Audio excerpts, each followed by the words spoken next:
तो मैं निशांत राणा स्वागत है आपके अपने यूट्यूब चैनल में डिपार्टमेंट ऑफ एग्रीकल्चर में।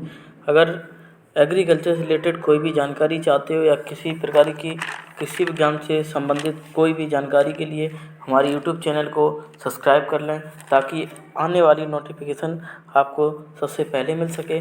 और आज बीएससी एग्रीकल्चर फिफ्थ सेमेस्टर का एग्ज़ाम था, protective cultivation and secondary agriculture, तो जिसका मैं एनालिसिस लेकर के आया हूँ। तो इसमें आप गौर करके देखिए। पहला क्वेश्चन है, इसमें लिखा है पहला क्वेश्चन, धूप में सुखाने पर अनुकूल परिस्थितियों में अनाज की अपेक्षित आर्द्रता प्रतिदिन कम हो जाती है। तो धूप में सुखाने पर अनाज की जो अनुकूल परिस्थितियों में अनाज की अपेक्षित आर्द्रता कम हो जाती है। तो इसका राइट आंसर हम देखते हैं। इसका राइट आंसर होगा सी राइट आंसर होगा। 5 से 6% कम हो जाती है। सेकंड क्वेश्चन है, एट्रिशन मिल में खाद्यान्न का आकार निम्न के कारण कम हो जाता है। तो इसका आंसर होगा, इसका आंसर बी आंसर राइट होगा। अगर आपने भी किया है तो आप कमेंट बॉक्स में बताएं कि आपने कितने आंसर सही किए हैं। और क्वेश्चन नंबर तीसरा, हैमर मिल की दक्षता निर्भर करती है। हैमर मिल की दक्षता करती है छलनी के आकार पर। तो हम देख सकते हैं इसमें लिखा हुआ है छलनी के आकार पर। मैं आपको टिक करके दिखाता हूँ। नेक्स्ट क्वेश्चन देखते हैं। अगले क्वेश्चन की तरफ चलेंगे तो देखते हैं, क्रेशर अनाज के आकार को कम करते हैं। तो क्रेशर अनाज के आकार को कम करते हैं निचोड़ने और दबाने के द्वारा। पहला ही इसका जो है आंसर पहला ही सही होगा। और दूसरा पांचवा क्वेश्चन आपका, धान की भूसी की प्रतिशत लगभग होती है। तो धान की भूसी में लगभग 1/3 होता है, 1/3 धान की भूसी में होती है। अगर आपको वैसे किसी ने 18 से 22% किया है, लेकिन मेरे हिसाब से इसका आंसर 25 से 30% होना चाहिए। धान में 1/3 भूसी निकलती है। और नेक्स्ट क्वेश्चन देखते हैं, धान को क्यों उबाला जाता है। तो इसका आंसर होगा, तो इसके चौथा आंसर सही होगा। इसमें 3 जो दिए गए हैं, 3 ऑप्शन के हिसाब से चौथा आंसर सही होगा, सभी जो इसमें दिए गए हैं। और नेक्स्ट क्वेश्चन है आपका, लेन टू ग्रीन हाउस में खाली स्थान होती है तो केवल एक छत ढलान। तो इसका आंसर सी सही होगा। नेक्स्ट क्वेश्चन देखते हैं। अगला क्वेश्चन है, कौन सा संरक्षित खेती का घटक नहीं है। तो इसमें ड्रिप, छाया, ये सभी घटक हैं। तो इसका आंसर इसका दिया नहीं है, तो उपयुक्त में से कोई नहीं है। ये इसका आंसर डी सही होगा। CEA का पूर्ण रूप क्या है। तो इसका नेक्स्ट क्वेश्चन, CE का पूर्ण रूप है तो इसका नियंत्रण पर्यावरण कृषि, कंट्रोल एनवायरमेंटल एग्रीकल्चर। इसका आंसर ये सही होगा। आपने भी लगाया तो आप भी कमेंट करके बताएं कि आपने कितने क्वेश्चन सही किए। क्वेश्चन नंबर 10 है, कूल ग्रीन हाउस का रात का तापमान कितना होता है। तो इस क्वेश्चन लिखा है, कूल ग्रीन हाउस का रात का तापमान कितना होता है। तो इसका आंसर होगा डी, 7 से 10 डिग्री सेंटीग्रेड होता है। क्वेश्चन नंबर अगला है, अगले की तरफ चलते हैं। ठंडे हरित गृह के अंतर्गत उपयुक्त पौधे हैं। तो इसका कौन से लगा है। तो इसका आंसर उपयुक्त तो सभी हैं।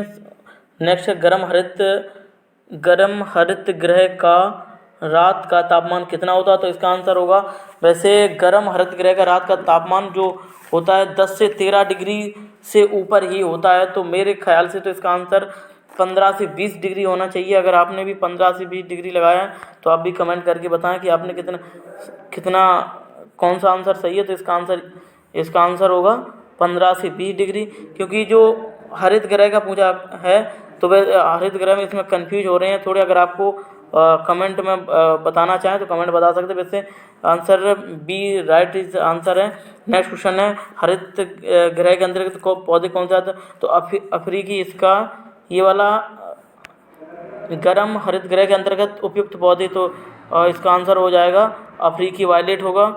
और हॉट हाउस के लिए एक आदर्श चयन कीजिए। तो इसका आंसर हो जाएगा बूथ ए एंड बी। इसका आंसर बी, सी आंसर सही होगा। सॉरी, आंसर इसका सी सही हो जाएगा। ये सी आंसर है, सी आंसर। नेक्स्ट क्वेश्चन की तरफ चलते हैं। अगर आपने भी किया है तो आप भी कमेंट करके बताएं। क्वेश्चन नंबर 15, अगर आप जैसे हमारे पास जो क्वेश्चन सीरीज है, हमारे पास पेपर आया है और ये क्वेश्चन सीरीज हमें इसका एनालिसिस कर रहे हैं। आप अपने हिसाब से मिलाते चलें। इसका वो मध्य का क्वेश्चन, और वो क्या होता है, इस खाली स्थान प्राकृतिक रूप से हवादार ग्रीन हाउस का एक प्रकार है। तो इसका आंसर होगा ऑल ऑफ द अबव, उपयुक्त सभी। और नेक्स्ट क्वेश्चन है 16, क्वेश्चन नंबर 16। इसका एक प्रचार कक्ष में होती है, तो इसका आंसर होगा कम नमी सामग्री। नेक्स्ट क्वेश्चन है प्लास्टिक टनल का सीधा उपयोग प्लास्टिक टनल का सीधा उपयोग होता है नर्सरी लगाने में। इसका आंसर बी सही होगा। छाया घरों विशेष रूप से बहुत उपयोगी होते हैं, तो इसका आंसर हो जाएगा शुष्क क्षेत्रों में। नेक्स्ट क्वेश्चन की तरफ चलते हैं। ग्रीन हाउस विशेष रूप से बहुत उपयोगी होता है, तो ग्रीन हाउस बहुत रूप से उपयोगी होते हैं। देखो ये ग्रीन हाउस पूछा गया है, ये ठंडे प्रदेश में ग्रीन हाउस, लेकिन पॉली हाउस बनाए जाते हैं वो ठंडे और गर्म दोनों बनाए जाते हैं। वैसे मेरे हिसाब से तो इसका आंसर डी सही होना चाहिए। आप भी बताएं आपका क्या आंसर होगा, डी और सी पे। लेकिन ठंडे ग्रीन हाउस पूछा गया है, इसलिए ग्रीन हाउस ठंडे प्रदेशों में सबसे ज़्यादा उपयोग होता है। तो इसका आंसर आप लोग अगर आंसर लगाएं तो आंसर इसका सी आंसर सही होगा। सबसे सस्ती कवरिंग सामग्री कौन सी है? तो सबसे सस्ती कवरिंग सामग्री पॉलीथीन से सबसे सस्ती कोई हो नहीं सकती है। अगर पॉलिस्टर करेंगे तो वो भी महंगा पड़ेगा, पीवीसी फिल्म करेंगे वो भी, फाइबर ग्लास वो भी महंगा ही पड़ेगा। नेक्स्ट क्वेश्चन आपका है निम्नलिखित में से कौन दूसरे की तुलना लंबे समय तक चलने वाला आवरण सामग्री है? तो सबसे ज़्यादा फाइबर ग्लास से समय तक चलता है। अगले क्वेश्चन की तरफ बढ़ते हैं। अगले क्वेश्चन देखते हैं। प्रकाश कश उपयोग है, तो प्रकाश कश उपयोग है सर्दी। इसका आंसर बी सही होगा, इसमें सर्दी लिखे विंटर। और नेक्स्ट क्वेश्चन है हार्डवेट पौधे उगाने के लिए एक छोटे पैमाने खाली स्थान रूप हैं, तो इसका आंसर आपका आंसर होगा ग्रीन हाउस। किसी ने लाट हाउस किया, लाट हाउस या ग्रीन हाउस, आप भी बताएं कि आपने क्या किया, तो इसका आंसर ग्रीन हाउस होगा। नेक्स्ट क्वेश्चन है लाट घर बहुत उपयोगी होते हैं, तो लाट घर होते हैं ये जो ग्रीन हाउस होते हैं वो ठंडे में किए जाते हैं, जो ग्रीन हाउस होते हैं वो ठंडे में किए जाते हैं, और लाट हाउस होते हैं ये गर्म क्षेत्र में किए जाते हैं, तो इसका आंसर हो जाएगा गर्म क्षेत्रों में। नेक्स्ट क्वेश्चन की तरफ चलते हैं। क्वेश्चन नंबर अगला है धुंध विस्तार है, तो धुंध विस्तार एक प्रसार इकाई है। इसका यह क्वेश्चन दिया है धुंध विस्तार है, तो इसका आंसर हो जाएगा प्रसार इकाई, अंकुरण इकाई या सब्जी उत्पादन इकाई, अंकुर इकाई, तो इसका प्रसार इकाई आंसर राइट होगा। नेक्स्ट क्वेश्चन है किस प्रकार के प्रसार के लिए धुंध कक्षों का उपयोग किया जाता है? तो इसका आंसर हो जाएगा सॉफ्ट वुड कटिंग के लिए, तो इसका आंसर हो जाएगा क्वेश्चन नंबर 26 का आंसर हो जाएगा एक सॉफ्ट वुड कटिंग के लिए। क्वेश्चन नंबर 27 संरक्षक खेती का सबसे सरल रूप है, तो इसका आंसर हो जाएगा आपका नर्सरी विस्तार। किसी ने ग्रीन हाउस वगैरह लगाया तो ये आंसर आपका गलत हो जाएगा, लेकिन नर्सरी विस्तार इसका आंसर सही होगा। आप भी बताएं, कमेंट करके जरूर बताएं कि आपने कितने क्वेश्चन किए, और ज़्यादा से ज़्यादा सेशन को अपने दोस्तों तक शेयर करें कि ताकि आपको उचित सही आंसर मिल सके और एनालिसिस का लाभ उठाएं। प्रचार मामले का उद्देश्य क्या है? तो इसका ये आपका है प्रचार मामले का उद्देश्य क्या है? तो इसका आंसर हो जाएगा किसी ने किया होगा उचित जड़, उचित अंकुरण और उचित अंकुरण। तो इसमें देखिए आप लोग देख सकते हैं इसमें दो एक जैसे दिए गए उचित अंकुरण और उचित ए और सी एक सेम दिए गए हैं, तो उसका रियल आंसर हो जाएगा, अगर आपको आंसर बताना चाहे उचित जड़ होगा। और नेक्स्ट क्वेश्चन है पॉली हाउस की दिशा क्या होनी चाहिए? पॉली हाउस की, ना कि किसी ने लगाया होगा दक्षिण से, लोग ज़्यादातर विद्यार्थी दक्षिण से पूरब होता है दोस्तों, दक्षिण से पूरब होता है ग्रीन हाउस का, और दक्षिण से पूरब ग्रीन हाउस का होता है, लेकिन इसमें पूछा गया है पॉली हाउस का, ना कि ग्रीन हाउस का, तो पॉली हाउस का होता है उत्तर से दक्षिण की तरफ। नेक्स्ट क्वेश्चन है संरक्षित खेती के तहत सबसे अधिक इस्तेमाल की जाने वाली सिंचाई प्रणाली है। संरक्षित खेती में स्प्रिंकलिंग इरिगेशन किया जाता है, लेकिन ड्रिप सिस्टम होता है, ड्रिप सिंचाई, ड्रिप इरिगेशन मेथड ये सबसे ज़्यादा उपयोग होता है, तो इसका आंसर होगा ए आंसर। अगर आपने भी किया है तो आपका क्वेश्चन बिल्कुल सही जाएगा। और आप ये सेशन ज़्यादा से ज़्यादा लोगों को, दोस्तों को अपने शेयर करें ताकि एनालिसिस का पूरा लाभ उठा सकें। और आप हमारे यूट्यूब चैनल पर अगर नए हैं तो लाइक शेयर सब्सक्राइब करना ना भूलें, ताकि आने वाली नोटिफिकेशन सबसे पहले मिल सके। और आपको लेके चलते हैं अगले क्वेश्चन नंबर 31 है। 31 में देखते हैं बलात वायु सुखाने की विधि में नमी कहाँ से चलती है? तो इसमें नमी कहाँ से चलती है पूछा गया है। अब लोग ज़्यादातर हवा से किया होगा, उपयुक्त सभी में किया, लेकिन इसका आंसर उपयुक्त सभी नहीं है। इसका आंसर होगा अनाज से हवा की तरफ चलती है, तो आंसर इसका पहला सही आंसर हो जाएगा। अगर आपने भी किया तो आप क्लियर करके बताएं जरूर। सुखाने की प्रक्रिया में शामिल है, तो इसका आंसर सुखाने की प्रक्रिया में शामिल है, तो इसका आंसर हो जाएगा C answer is the right answer, C. और नेक्स्ट क्वेश्चन लेके चलते हैं। पतली परत सुखाने में अनाज की परत की गहराई कितनी होनी चाहिए? तो अनाज की गहराई होनी चाहिए पतली परत में है 20 सेंटीमीटर से कम, 20 सेंटीमीटर से कम होगी तभी आप अनाज की पतली गहराई लगा सकते हो। और नेक्स्ट क्वेश्चन है आपका, नेक्स्ट क्वेश्चन है पतली परत सुखाने में शामिल है, तो पतली परत सुखाने में फ्लैट बेड ड्रायर है, तो इसका आंसर आपका हो जाएगा, इसका आंसर हो जाएगा सी आंसर सही हो जाएगा। अगर आपने भी किया तो आप कमेंट करके अवश्य बताएं। गहरी क्यारी सुखाने में शामिल है, तो गहरी क्यारी सुखाने शामिल है, ये आपका आंसर ये है सेकंड आंसर बेड ड्रायर हो जाएगा। और क्वेश्चन नंबर अगला है, अब नेक्स्ट क्वेश्चन देखते हैं। गहरी क्यारी सुखाने में दाने की परत की गहराई, तो गहरी क्यारी जो मोटी क्यारी, यहाँ मोटी क्यारी पूछा गया है, तो उसमें 20 सेंटीमीटर मोर देन 20 सेंटीमीटर, तो इसका आंसर डी आंसर सही हो जाएगा। आपने भी डी आंसर किया होगा तो आपका भी सही होगा। नेक्स्ट क्वेश्चन है हवा में सुखाने के लिए अनुशंसित सामान्य हवा का तापक्रम, तो इसका आंसर हम आपको रियल आंसर बता दें, इसका आंसर सी हो जाएगा, 50 से 60 सेंटीमीटर हो जाएगा। नया है बैच, नेक्स्ट क्वेश्चन है बैच प्रकार के ड्रायर में अनाज की अधिकतम गहराई कितनी हो, तो इसमें अनाज की अधिकतम गहराई पूछी गई है, तो इसका आंसर सी सही हो जाएगा। अगर आपने भी सी किया तो आपका भी आंसर सही होगा। नेक्स्ट क्वेश्चन की तरफ लेकर के चलते हैं। क्वेश्चन नंबर अगला है, बैच प्रकार के ड्रायर में प्रति घन मीटर धान सुखाने के लिए आवश्यक न्यूनतम वायु प्रवाह, तो इसका आंसर, अगर आपने भी इस क्वेश्चन का आंसर किया है तो इसका आंसर मेरे ख्याल से तो आंसर इसका होना चाहिए 3 से 4 घन सेंटीमीटर 3 से 4 घन मीटर प्रति मिनट होना चाहिए, ये आंसर, इसका बी आंसर सही हो जाएगा। नेक्स्ट क्वेश्चन है